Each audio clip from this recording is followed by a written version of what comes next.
Welcome back everyone. So today's lecture is all about the graphs of first order kinetics.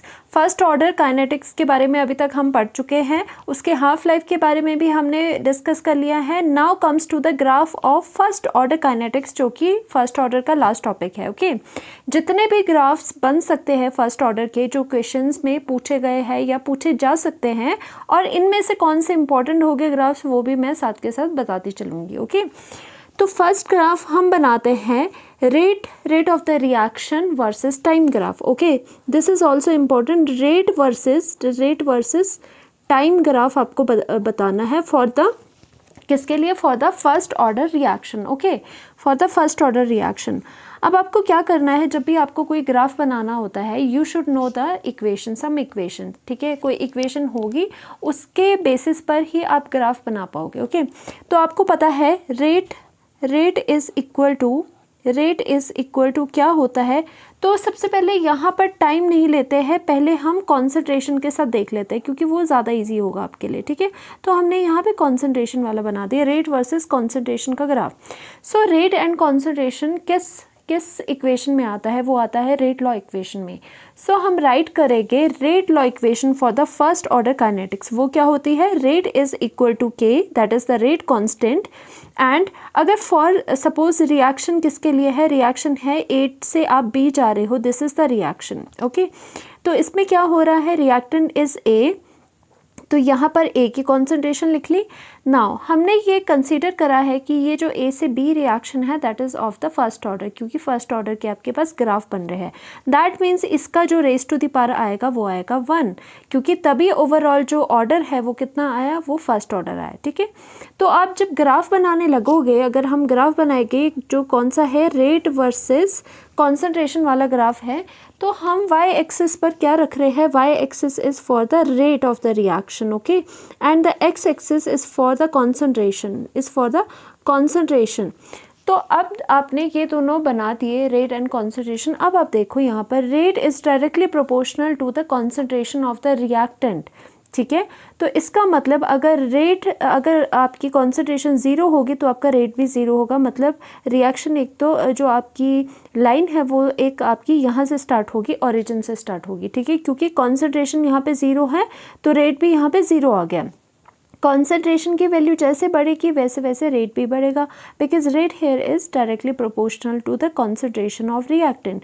सो इसका जो graph आएगा किसका, आपका rate versus, कौन सा कर रहे हैं हम, सबसे बेसिक ग्राफ है रेट वर्सेस कॉन्सेंट्रेशन वाला ग्राफ कर रहे हैं हम. तो उसका क्या आ जाएगा, this will be the straight line. आपके पास एक स्ट्रेट लाइन बन जाएगी, और ये किसकी वजह से आया, ये वाली इक्वेशन की वजह से आया. ठीक है, फर्स्ट वाला आपका ग्राफ हो गया है. सेकंड ग्राफ हम देखते हैं. सेकंड में हमने क्या देखना है, रेट वर्सेस कॉन्सेंट्रेशन हो गया.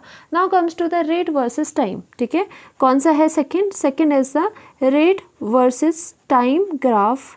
ठीक है, for the first order kinetics. जो फर्स्ट ऑर्डर काइनेटिक्स है उसके लिए रेट वर्सेस टाइम ग्राफ क्या होगा, what will be the rate versus time graph.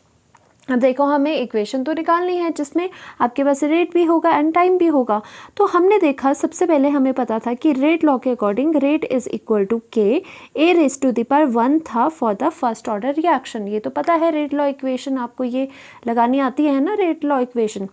And also आपके पास एक और चीज़ पता है कि फर्स्ट ऑर्डर जो काइनेटिक्स होती है उसके लिए जो आपने इंटीग्रेटेड रेट लॉ इक्वेशंस पढ़ी है, उसमें एक्सपोनेंशियल वाला एक पार्ट पढ़ा होगा, A T is equal to A not E raise to the power minus के टी. ठीक है, आपने ये वाली इक्वेशन ले ली. अब क्या करना है, इन दोनों को आपने कंपेयर करना है. और दूसरी बात, जो यहाँ पे ए की कॉन्सेंट्रेशन है वो क्या है, वो 80 है. मतलब जो चेंज होती रहती है, ए नॉट नहीं है यहाँ पे, ये 80 है कॉन्सेंट्रेशन. ओके, तो हमने क्या करा कि यहाँ पर 80 की जो वैल्यू आई हमारी वो रेट लॉ में डाल दी. तो हमने from this and this equation हमारे पास क्या बना, रेट हमारे पास क्या आया, रेट इज़ इक्वल टू के एज इट इज़. और 80 की वैल्यू हमने यहाँ इंटीग्रेटेड रेट लॉ इक्वेशन जो फर्स्ट ऑर्डर की थी उससे हमने यहाँ पर डाल दी. तो ये कितना आ गया, ए नॉट, ठीक है, e raise to the power minus के t. Okay, this is true. अब देखो, अब हमारे पास निकालना क्या है, हमने जो ग्राफ बनाना है, we will draw the graph. हमने जो ग्राफ बनाना है वो बनाना है किसमें, यहाँ पर आएगा आपका रेट, ठीक है, यहाँ पर आपका आएगा रेट एंड यहाँ पर एक्स एक्सिस पे आपका आएगा time. Now the time versus rate versus time graph, मतलब फर्स्ट ऑर्डर काइनेटिक्स में रेट पर क्या फ़र्क पड़ेगा टाइम का। जैसे कि रेट पर क्या फ़र्क पड़ रहा था कॉन्सेंट्रेशन का, डायरेक्टली प्रोपोर्शनल थी फर्स्ट ऑर्डर के लिए। अगर कॉन्सेंट्रेशन बढ़ेगी तो रेट भी बढ़ेगा, कॉन्सेंट्रेशन घटेगी तो रेट भी घटेगा। नाउ टाइम के लिए हमने सबसे पहले तो एक इक्वेशन देख ली जिसमें रेट और टाइम आपस में रिलेट कर पा रहे, तो हमने पहले ये इक्वेशन निकाली।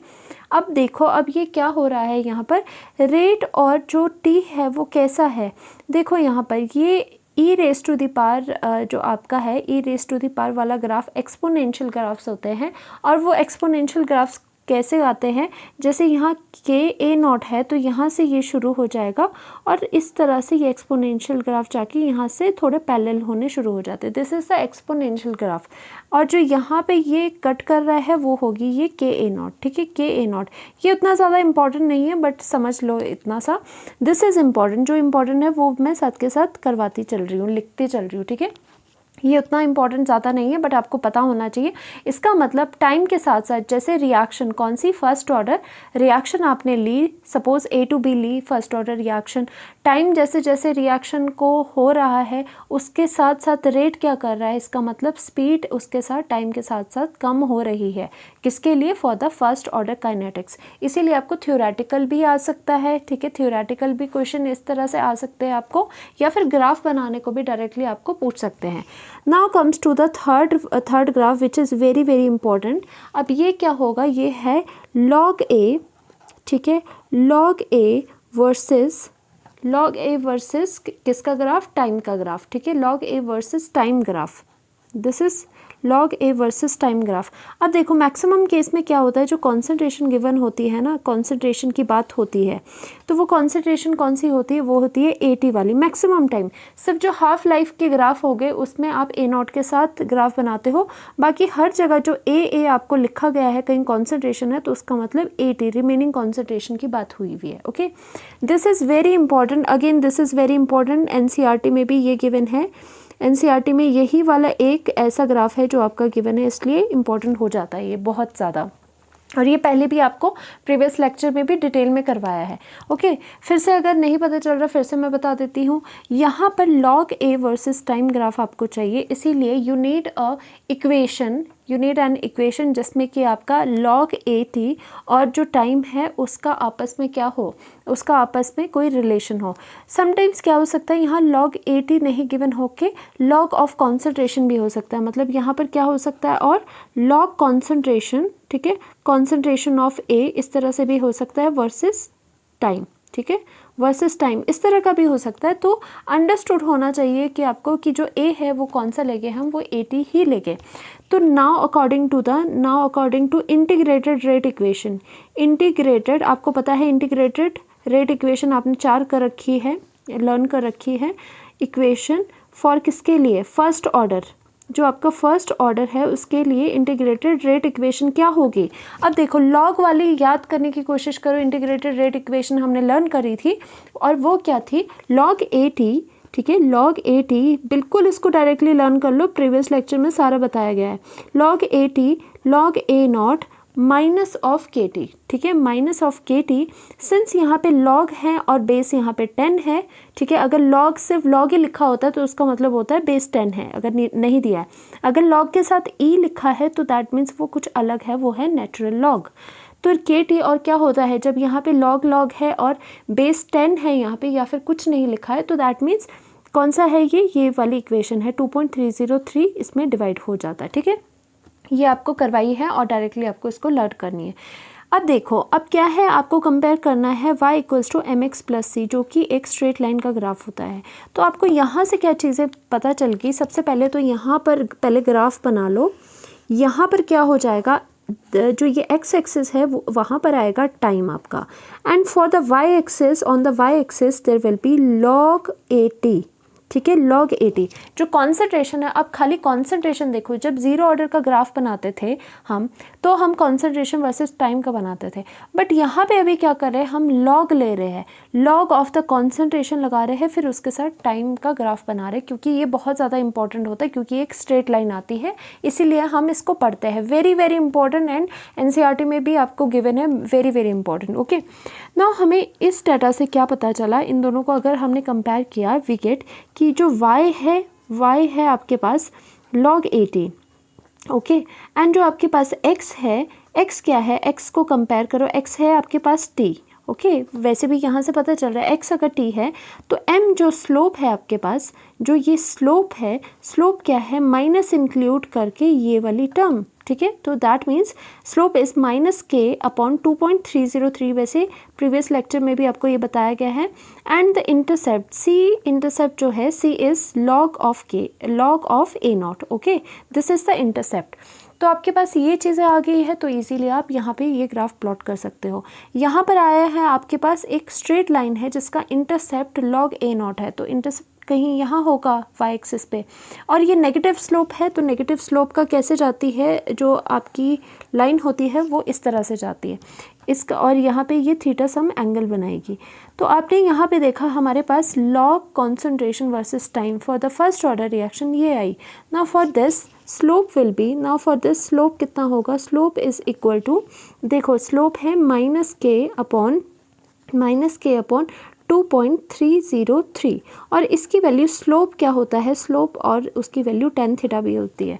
तो अगर ऐसा ग्राफ गिवन है, यहाँ पे थीटा की वैल्यू गिवन है, और आपको निकालना है कि व्हाट इज़ द स्लोप, इस तरह का कोई क्वेश्चन है, के निकालना है इसकी हेल्प से, तो इस तरह से आपका ये क्वेश्चन इजीली हो सकता है। Okay, now what is the intercept, यहाँ पे इंटरसेप्ट कितना है आप लिख सकते हो, intercept over here is log a0, okay.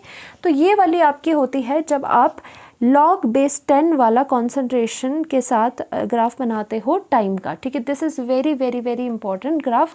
अब हम आगे चलते हैं अपने फोर्थ ग्राफ पे, ठीक है। जितने मैक्सिमम हो सकते हैं ग्राफ वो मैं आपको इसमें बनवा रही हूँ, okay. Now comes to the, अब log a वर्सेस टाइम का ग्राफ हो गया, अब हम बनाते हैं ln a versus time graph, ठीक है। अब क्या है, natural log versus time graph आ रहा है, ठीक है। Natural log versus time graph बोल सकते हो, और आप क्या कह सकते हो, इस तरह से भी लिखा हो सकता है, किस तरह से आपको लिखा हो सकता है, ये log base a versus time graph. अब देखो जो आपके पास ये है ln a या फिर log बेस e है, वो क्या होते हैं, वो नेचुरल लॉग्स होते हैं। या तो आप log का log लिख लो और यहाँ पे मेंशन कर लो दैट इज़ इसके बेस में e है, या फिर आप सीधे से सीधे ln a लिख सकते हो नेचुरल लॉग, ठीक है। अब देखो दोनों में डिफरेंस है, यहाँ पर log जो है वो नेचुरल लॉग नहीं है, बेस 10 वाला लॉग है, यहाँ पर आपका एक नेचुरल लॉग है। इसके साथ आपने क्या है, इसका टाइम के साथ आपने ग्राफ बनाना है, ओके। सो आप कैसे ग्राफ बनाओगे, उसके लिए फिर से आपको एक इक्वेशन चाहिए।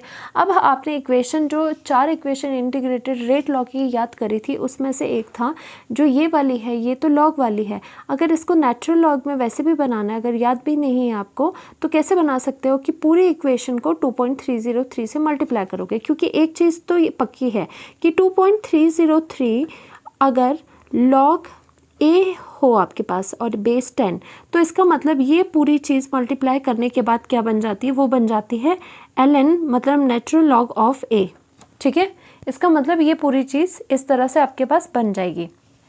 तो आप क्या लिख सकते हो, जो integrated rate equation natural log में है वो क्या है, ln 80 is equal to ln natural log है a0 माइनस ऑफ kt, ठीक है। उसमें ये 2.303 आपका नहीं आएगा, बाकी ln ये बन जाएगी। This is another integrated rate equation, जो कि 1 of 4 इक्वेशन है जो आपको लर्न करने के लिए कही गई है मैंने, ठीक है। लर्न करने की भी ज़रूरत नहीं है, ये लॉग वाली वैल्यू से आपको आ सकती है, नेचुरल लॉग वाला, ठीक है। अब देखो कंपेयर इसको भी करना है, y equals to mx plus c, इसे भी आपने कंपेयर करना, तो आपको क्या मिलेगा, आपके पास मिलेगा ऑब्वियसली y आपके पास है ln 80, ठीक है। ln 80 कॉन्सेंट्रेशन का मतलब है यहाँ पे 80 ही है। a का मतलब होता है, जो कॉन्सेंट्रेशन ग्राफ्स वगैरह बना रहे हो, तो a का मतलब होता है कि 80 है। सिर्फ हाफ लाइफ का जब आप ग्राफ बनाओगे, वहाँ पे initial concentration that is a0 के साथ ग्राफ बनता है, अगर बनेगा तो, ठीक है। देखो ln a है और x की क्या है, x आपके पास टाइम है तो आपने t लिख लिया। नाउ जो स्लोप है दैट इज़ m क्या है, x के साथ बची हुई क्वांटिटी, और यहाँ पे x क्या है, यहाँ पर t है और इसके साथ बची हुई क्वांटिटी इज़ -k। तो इसका मतलब slope for this is -k and intercept क्या है, ln नेचुरल लॉग a0। ये चीज़ें आपके पास आ गई। अब हम इजीली इसका ग्राफ बना सकते हो। ग्राफ बना लो। यहाँ पर आपने क्या लिया, x एक्सिस में आपने टाइम लिया, ओके, एंड आपने y एक्सिस में ln नेचुरल लॉग a लिया, और a कौन सा है यहाँ पे स्पेसिफाई करना है आपको, a यहाँ पे 80 है, ओके। नाउ व्हाट हैपन्स कि यहाँ पर नेगेटिव स्लोप है और इंटरसेप्ट ln a0 है, बिल्कुल यहाँ से आपकी एक स्ट्रेट लाइन बनेगी, और नेगेटिव स्लोप है तो आपकी जो लाइन है वो इस तरह से आएगी, और यहाँ पे एक थीटा एंगल होगा, और जो इंटरसेप्ट है वो कितना है वो भी लिख लो, वो है नेचुरल लॉग ln जो है a0, ठीक है, वो ये है। एंड यहाँ पर जो स्लोप है, स्लोप कितना हो जाएगा, slope will be is equal to -k। अब यहाँ पर देखो जो कि इक्वल किसके है, जो इक्वल है tan थीटा के भी, ओके, जो ये वाला एंगल बनाते हैं। तो यहाँ पर देखो जो ये दोनों ग्राफ्स थे उसमें सिर्फ फ़र्क क्या था, फ़र्क इसमें ये था कि यहाँ पर नेचुरल लॉग नहीं था, यहाँ पे नेचुरल लॉग है। तो देखो जो इक्वेशन है इंटीग्रेटेड रेट लॉ इक्वेशन, वो सिर्फ क्या है 2.303 का फ़र्क है। यहाँ पर ये नेचुरल लॉग है और ये वाला बेस 10 वाले लॉग है। तो ऑलमोस्ट सेम से आपके ग्राफ बने हैं, पर यहाँ पे स्लोप अलग है, -k/2.303 है और यहाँ पर -k है, ठीक है। इस तरह से ये फोर्थ ग्राफ भी कंप्लीट हो गया। Now comes to our very important graph, जो है आपका exponential graph. This is very important, ठीक है। ये है कॉन्सेंट्रेशन वर्सेस टाइम ग्राफ। जैसे जीरो ऑर्डर के लिए भी हम सबसे पहले कॉन्सेंट्रेशन वर्सेस टाइम ग्राफ बनाते थे, बट हमने अभी फर्स्ट ऑर्डर के लिए पहले इसमें ln कर दिया, लॉग ऑफ कॉन्सेंट्रेशन वाले ग्राफ्स देखे। अब कौन सा ग्राफ देखना है जिसमें खाली कॉन्सेंट्रेशन होगी, कोई नेचुरल लॉग कोई दूसरे लॉग नहीं लगेंगे, सिर्फ और सिर्फ खाली कॉन्सेंट्रेशन वर्सेस टाइम का ग्राफ। अब देखो कॉन्सेंट्रेशन किसकी है, ऑफ द रिएक्टेंट है, तो या फिर कॉन्सेंट्रेशन वर्सेस टाइम लिखा हो, चाहे आप इसको डायरेक्टली समझ लो कि इसका मतलब कॉन्सेंट्रेशन है तो AT होगा, ठीक है। मैंने आपको कहा है कि जब भी कॉन्सेंट्रेशन होती है दैट मीन्स आपकी बात किसकी हो रही है, AT की बात हो रही है, नॉट ऑफ द A0। सिर्फ हाफ जो हाफ लाइफ के ग्राफ्स हो गए उस पर A0 आता है कॉन्सेंट्रेशन की जगह, ओके। नाउ व्हाट हैपन्स कि हमारे पास एक इक्वेशन चाहिए। अब इक्वेशन कॉन्सेंट्रेशन, डायरेक्ट जो कॉन्सेंट्रेशन एंड टाइम को रिलेट कर पा रहे वो इक्वेशन कौन सी है। हमारे पास लॉग वाली है, लॉग वाली नहीं चलेगी, और हमारे पास जो खाली है वो है exponential form, integrated rate law equation जो है फर्स्ट ऑर्डर की, जो आपको 4 डायरेक्टली लर्न करने को बोली गई है। उसमें से एक कौन सी है, एक एक्सपोनेंशियल वाली है, दैट इज AT जो कॉन्सेंट्रेशन है उसकी वैल्यू क्या होती है, A0 e⁻⁻ for the first order reaction, ठीक है, for the first order reaction. और रिएक्शन कौन सी है, A to B हमने सपोज करी है इज द रिएक्शन जो कि फर्स्ट ऑर्डर है। और AT आपको पता है, बार बार लिखने की ज़रूरत नहीं। AT होता है कि कॉन्सेंट्रेशन ऑफ द रिएक्टेंट जो रिमेनिंग है, A0 है इनिशियल कॉन्सेंट्रेशन A की, e⁻⁻ k हो गया आपका रेट कॉन्स्टेंट। अब देखो जो ग्राफ बनाना है, this is very important graph. देखो जिस पे इम्पोर्टेंट लिखा है एटलीस्ट वो तो करके जाओ, और बाकी सारे ये इसलिए बता रही हूँ क्योंकि यू नेवर नो कब आपको क्या पूछ ले, पर ये जो इम्पोर्टेंट जिस पे लिखा है वो तो आपको आएगा ही आएगा। तो यहाँ पर टाइम है एक्स एक्सिस पर, यहाँ पे कॉन्सेंट्रेशन है, तो कॉन्सेंट्रेशन मैंने लिख लिया, या फिर मैं लिख सकती हूँ और करके AT, ठीक है। आपको समझ आ रहा है ना, जहाँ पर कॉन्सेंट्रेशन होती है इसका मतलब वहाँ पे AT लिखा है, ठीक है। अगर जब तक कि आपको इनिशियल कॉन्सेंट्रेशन या फिर हाफ लाइफ के ग्राफ ना आ जाए, ठीक है, ये बात ध्यान में रखना है हमेशा, क्योंकि अगर आप कॉन्सेंट्रेशन देखने लगे और A0 ले गए, A0 को देख लिया आपने Y, तो आपको गड़बड़ हो जाएगी। तो हमेशा याद रखना कॉन्सेंट्रेशन का मतलब यहाँ पे कौन सी ले रहे हो, AT ले रहे हो। नाउ देखो अब ये क्या है, ये यहाँ पे आपका एक्सपोनेंशियल एक कर्व बन रही है, ठीक है।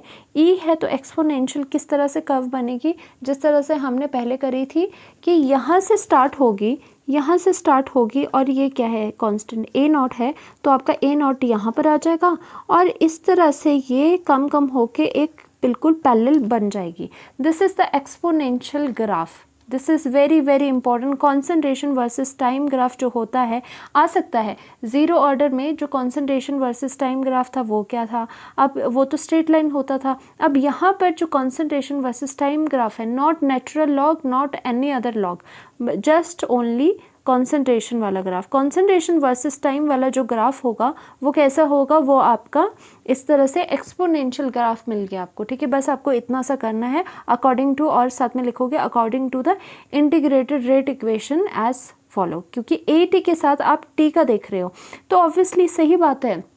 अगर आपको इस तरह से भी देखना है तो यहाँ पर देख लो कि टी जैसे जैसे बढ़ेगा, टी जैसे जैसे आपका बढ़ेगा वैसे वैसे आपका ए टी की कॉन्सेंट्रेशन क्या होगी, ए टी की कॉन्सेंट्रेशन भी आपकी कम होनी शुरू हो जाएगी। क्योंकि देखो e raise to the power something है, मतलब टाइम अगर ज़्यादा जितना ज़्यादा होगा नेगेटिव वैल्यू, नेगेटिव पावर उतनी ज़्यादा बढ़ेगी, मतलब ए टी की वैल्यू उतनी ज़्यादा कम होगी, ठीक है। इस तरह से भी आप देख सकते हो, नहीं तो डायरेक्टली आप लर्न कर लो। एक्सपोनेंशियल है, माइनस में है, तो इसका मतलब ये नीचे को इस तरह से आ रहा है, तो this is very important. Next करते हैं, नेक्स्ट है टी हाफ, हाफ लाइफ का आ गया अब। T half versus concentration graph, concentration graph, या फिर देखो या तो सिर्फ कॉन्सेंट्रेशन लिखा हो सकता है तो आपको अंडरस्टूड होना चाहिए कि यहाँ ए नॉट की बात हो रही है, या फिर आपका क्या लिख सकते हैं, ये इनिशियल कॉन्सेंट्रेशन भी दे सकते हैं, या तो T half versus initial concentration. Initial, वैसे ज़्यादातर आपको इनिशियल कॉन्सेंट्रेशन दिया होता है। इनिशियल कॉन्सेंट्रेशन का क्या मतलब हुआ, ए नॉट। अगर नहीं भी दिया है, अगर आपको बोल रहे हैं टी हाफ वर्सेस आपका कॉन्सेंट्रेशन का ग्राफ है, तो बिल्कुल समझदारों की तरह समझ जाओ कि टी हाफ और कॉन्सेंट्रेशन का मतलब टी हाफ और ए नॉट का आपका ग्राफ बनना है। क्योंकि जो टी हाफ के फॉर्मूलाज होते हैं उसमें अगर कॉन्सेंट्रेशन कोई आती है, याद रखना जो टी हाफ के फॉर्मूलाज होते हैं उसमें अगर कोई कॉन्सेंट्रेशन की वैल्यू आती है तो वो ए नॉट की आती है। इसलिए जो ग्राफ बनेंगे टी हाफ के साथ उसमें कॉन्सेंट्रेशन हमेशा ए नॉट होगी, बिल्कुल याद रख लो। और एनी अदर कोई भी ग्राफ में अगर कॉन्सेंट्रेशन बोली जाती है, कॉन्सेंट्रेशन वर्सेस टाइम ग्राफ है जैसे, तो यहाँ पे जो कॉन्सेंट्रेशन बोली जा रही है वो कौन सी है, वो है आपकी ए टी, जो रिमेनिंग कॉन्सेंट्रेशन होती है। ओके नाउ इसके लिए हमें इसकी इक्वेशन भी चाहिए टी हाफ की। हमें पता है for first order reaction, first order, ठीक है, for the first order reaction आपका जो टी हाफ होता है, बताओ जल्दी, मैंने लास्ट लेक्चर में करवाया टी हाफ क्या होता है। टी हाफ की जो वैल्यू होती है वो होती है 0.0693 अपॉन के, ठीक है, 0.693 अपॉन के इसकी वैल्यू होती है, या फिर आप नेचुरल लॉग में भी 2/ln 2/k कर सकते हो, बट हम यहाँ पे ये करें क्योंकि ये वाली ज़्यादा यूज़ होती है। अब ध्यान से देखो, हमें जो ग्राफ बनाना है वो किसके बीच बनाना है, हमें बनाना है टी हाफ, ठीक है, जो हाफ लाइफ है टी हाफ वर्सेस हमें बनाना है कॉन्सेंट्रेशन, मतलब ए नॉट मैं कह लूँ, ठीक है। कॉन्सेंट्रेशन मतलब कौन सी, इनिशियल कॉन्सेंट्रेशन। ना आप देखोगे कि for the first order kinetics जो टी हाफ का फॉर्मूला है फर्स्ट ऑर्डर के लिए, उसमें तो भाई कहीं इनिशियल कॉन्सेंट्रेशन है ही नहीं, मतलब T half is independent of the initial concentration.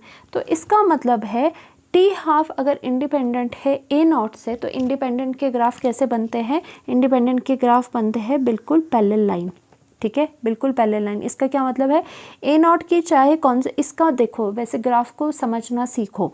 A not की इस वाले ग्राफ का मतलब क्या है कि ए नॉट की चाहे वैल्यू 10, 20, 30, 40 जैसे टाइम के मतलब बढ़ती जा रही है, अगर हम बढ़ा दें वैल्यू को ए नॉट की, पर फिर भी जो हाफ टाइम है, हाफ लाइफ का जो टाइम है वो क्या है, वो कांस्टेंट रहेगा। अगर यहाँ 50 है तो सबके लिए वो 50 रहेगा।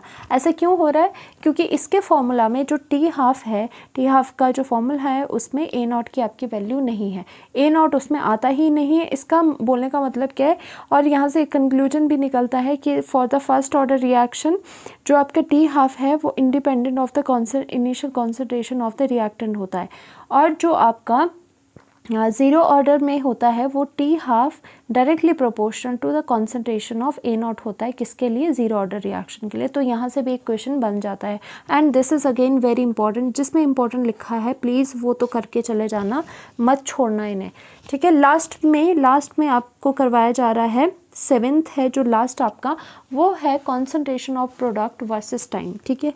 This is very interesting, concentration of product, ठीक है, प्रोडक्ट वर्सेस टाइम। या फिर आपको इस तरह से भी आ सकता है कि अगर फॉर अ रिएक्शन, अगर A to B आपकी रिएक्शन है सपोज, ठीक है, फर्स्ट ऑर्डर है ये, तो क्या आएगा, आप कॉन्सेंट्रेशन ऑफ BT, मतलब concentration of B versus time, ठीक है, वर्सेस टाइम आप बात कर रहे हो, ठीक है। तो हम इसमें देखेंगे कि किस तरह से हम इसका ग्राफ बना सकते हैं। तो ऑब्वियसली ग्राफ बनाने के लिए यू नीड अ कौन सी इक्वेशन चाहिए आपको, ठीक है। तो हमेशा इससे पहले भी ज़ीरो ऑर्डर का जब भी आपने concentration of product versus time अगर ये वाला ग्राफ बनाने की कोशिश करिए तो आप किस तरह से बनाते हो, देखो अप्रोच क्या रहती है इसकी। वैसे आ भी सकता है, नहीं भी आ सकता, बट जिसमें इंपॉर्टेंट लिखा है भाई वो तो करके ही जाओ आप, बिल्कुल उसको तो बिल्कुल रट लो। और जो 4 आपको फॉर्मूलाज करवाए गए हैं इंटीग्रेटेड रेट लॉ इक्वेशन के, वो भी आप बिल्कुल डायरेक्टली लर्न कर लो, ठीक है। अब क्या इस देखो, जब भी concentration of product versus time graph अगर पूछा जाए, घबराना नहीं है, आपने अभी तक रिएक्टेंट का पढ़ा था। इसमें एक अप्रोच होती है, सबसे पहले आपको एक इसकी इक्वेशन निकालनी होती है, ठीक है। टाइम इज इक्वल टू, अगर 0 है तो इनिशियल A0 कॉन्सेंट्रेशन थी, क्योंकि T 0 है, रिएक्शन स्टार्ट नहीं हुई है, तो प्रोडक्ट जो B है वो आपको बनानी 0 हो गया। जब टाइम इक्वल्स टू T हुआ, सम टाइम हुआ, सो आफ्टर सम टाइम जो ये A की कॉन्सेंट्रेशन है वो कितनी रह गई, वो रह गई सपोज 80 रह गई, ठीक है। और 80 की वैल्यू, अगर 80 तो मैंने लिख ली कि T अगर टाइम बीता तो उसके बाद A की कॉन्सेंट्रेशन कितनी रह गई, ध्यान से सुनना, वो 80 रह गई। वैसे भी 80 क्या होती है, remaining concentration after that time. But उसकी वैल्यू कितनी होगी, अगर उसकी वैल्यू निकालना चाहो, वो क्या होगी, जो टोटल थी आपकी स्टार्टिंग में A0 थी, तो आपने सपोज किया उसमें से मान लो X जो अमाउंट था इसका, वो आपका यूज़ हो गया रिएक्शन में। तो बचा क्या, बचा आपका इनिशियल में से माइनस जितना यूज़ हुआ आप उतना लिखोगे, ठीक है। तो अगर X आपका रिएक्शन में यूज़ हुआ तो प्रोडक्ट में कितना बना, प्रोडक्ट में भी आपका X ही बना। X क्या है, अमाउंट ऑफ जो रिएक्टेंट है जो कंज्यूम हो रहा है रिएक्शन में, ठीक है। इस तरह से अप्रोच होती है ये। तो हम क्या करेंगे इसमें, अब आपको x की वैल्यू आ गई, अब इसमें लगाओगे इंटीग्रेटेड रेट इक्वेशन। अब आपको integrated rate equation for the first order पता है, AT is equal to A0 e raise to the power minus of KT, ठीक है, ये आपको पता है। अब इसमें क्या करना होता है, जस्ट आपको क्या इसमें AT की वैल्यू जस्ट पुट करनी होती है इंटीग्रेटेड रेट लॉ इक्वेशन में। ज़ीरो ऑर्डर का जब निकाल रहे थे उसमें भी हमने कुछ ऐसे ही किया था, इंटीग्रेटेड जो रेट लॉ इक्वेशन थी उसमें AT की वैल्यू इस तरह से पुट कर दी थी। तो आपके पास क्या आएगा, A0 minus X is equal to A0 e raise to the power minus KT as it is.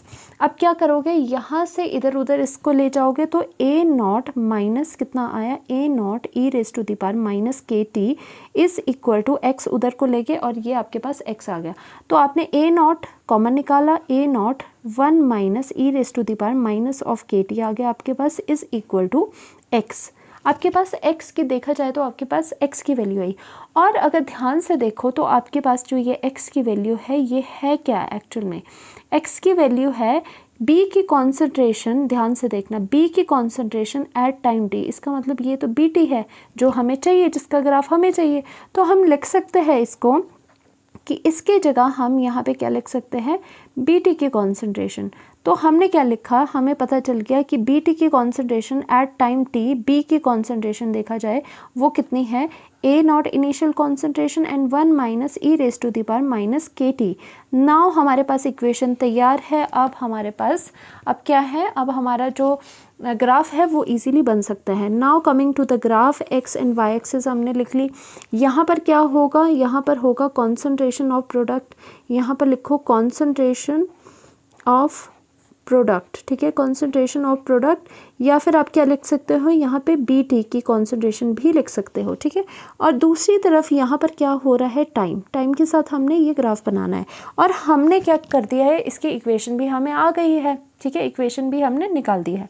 Now अब इसमें ध्यान देने वाली बात है, अब देखो, अब इसमें थोड़ा आप पॉइंट्स लगाओगे, मतलब कैसे पॉइंट्स, सपोज पहले आप टाइम जो है, टाइम को आप 0 पुट करो पहले।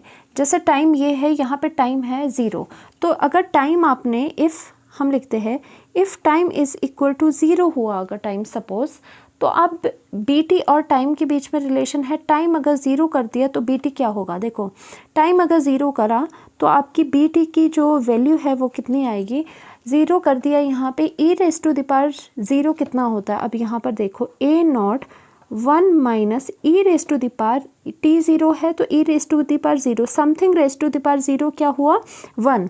तो इसका मतलब क्या हो गया, ये हो गया ए नॉट 1 माइनस 1 जो कि है is equal to 0। That means आपके पास बी टी की वैल्यू क्या मिली, आपके पास बी टी की वैल्यू 0 मिली। That means T equals to 0 पे आपके पास बी टी की वैल्यू इक्वल्स टू क्या मिलेगी 0 मिलेगी। तो इसका मतलब आपके पास एक पॉइंट मिल गया कि जब टाइम इज़ इक्वल टू 0 था, ये वाली एक्सेस का टाइम 0 था, तो बी टी की जो वैल्यू है वो भी 0 मिली। तो मतलब आपके पास एक कोऑर्डिनेट मिल गया 0 0 जो कि यहाँ पर है, ठीक है। तो आपके पास क्या कोऑर्डिनेट मिला, 0 एंड 0 कोऑर्डिनेट मिला आपके पास एक इस तरह का, ठीक है, कोऑर्डिनेट मिला। नाउ और दूसरी चीज़ क्या है, अब हमने देखा इफ़ आपने t इज़ इक्वल टू 0 तो पुट कर लिया, वैसे ही देखने के लिए आपने टाइम जो है उसको क्या पुट करा, उसको इन्फिनिटी पुट कर लिया, क्योंकि इस तरह के जो एक्सपोनेंशियल होते हैं उसमें इन्फिनिटी की वैल्यू आ जाती है कुछ, इसलिए आपने इन्फिनिटी डाल दिया। मतलब जब टाइम आपका क्या है बहुत आगे आगे आगे आगे जाके बिल्कुल इनफाइनाइट है टाइम, तो बी टी की क्या वैल्यू होगी, तो बी टी की के लिए पुट करके देखो ए नॉट 1 माइनस, अब e raise to the power, अब ये क्या आ जाएगा माइनस इन्फिनिटी, और e raise to the power ध्यान से देखना, e raise to the power minus infinity कितना होता है, वो होता है 0। तो आपके पास यहाँ पे क्या आ गया, बी टी की वैल्यू ए नॉट आ गई, मतलब सम वैल्यू आपके पास आई हुई है, ओके।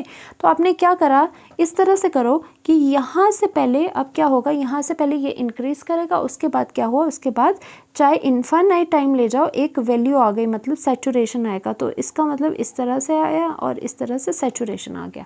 तो ये था, ये उतना ज़्यादा इंपॉर्टेंट भी नहीं है, जो इम्पोर्टेंट आपको है वो करवाए, उसमें आपको लिखा गया है कौन सा इंपॉर्टेंट है। तो जो concentration of product versus time है वो आपका इस तरह का ग्राफ बनेगा फॉर द कौन सा फर्स्ट ऑर्डर रिएक्शन। और इसके अलावा जो भी आपको इम्पॉर्टेंट मार्क करे हुए हैं वो तो भाई वो तो बिल्कुल आप याद कर लो। और इसके अलावा अगर कोई भी, ध्यान से सुनना, इसके अलावा कोई भी अगर ग्राफ का क्वेश्चन आता है डरना बिल्कुल भी नहीं। जो भी आपके पास इक्वेशंस है, रेट लॉ पहले देखो, उसके बाद अगर फर्स्ट ऑर्डर है सेकंड ऑर्डर है तो उनकी इंटीग्रेटेड रेट इक्वेशंस देखो जो भी आपने याद करी है। फर्स्ट ऑर्डर में आपने 4 इक्वेशंस याद करी है, 0 ऑर्डर की याद करी है, हाफ लाइफ की आपने, हाफ लाइफ का आपको फॉर्मूला याद है, फॉर्मूला से ही ग्राफ बनते हैं तो आपको फॉर्मूला याद रखने हैं, ठीक है। सो होपफुली यहाँ तक ग्राफ्स इस वीडियो में बिल्कुल ही क्लियर हो गए होंगे आपको। So thank you so much and comment करके ज़रूर बताना आपको लेक्चर कैसा लगा।